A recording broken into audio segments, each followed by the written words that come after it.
ግን እሱ ሁሌ አባቴን ይላል። ያኔ ደግሞ ይከፋኛል። አሁን ገና ሲመጣ 23 አመት ሊሆን እሱ ከሄደ ማለት ነው። እኔ አሁን 22 አመቴ ናሴ ሊሆንኛ ማለት ነው። ተስሎ ብሎ ወንድ ልጅ ከሰጠኝ ብሎ ተስሎ ነበር የዛን ሳሌ እንደውም ሄደው አላወቀም። እሷም የዛን ሳሌ ልነግረው ነበር ስልክ የደወለላ ጊዜ ልነግረው ነበርና ቀረው በቃ አልመጣም ነኝ አንቺ ሲላት ተናዳ ያው ይሄንን ነገር አልነገረችው እንደተፈጠርኩ ምናው ያው እሷ ወይም ሊመጣ ይችላል በሚል አስባለሁ። እንደ አባት የሚያሳደጉኝ እሱ አባት ነበር።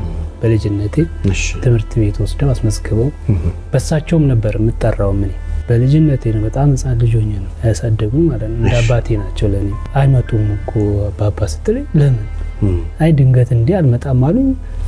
እንዲህ መሆንም አልነገርኳቸውም ማለት ነው። በቃ ተይው አልኳት።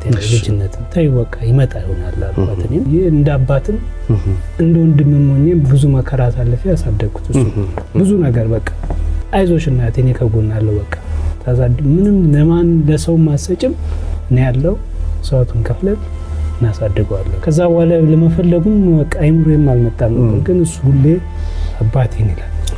ያኔ ደግሞ ይከፋኛል። የአባት ነገር እኔም በልጅነቴ ነው አባቴን ያጣሁት። ከዛ እኔም እንደ አባት ያሳደጉኝ ናቸው። ሁሌ አይምሮ ላይ ያመጣሉ።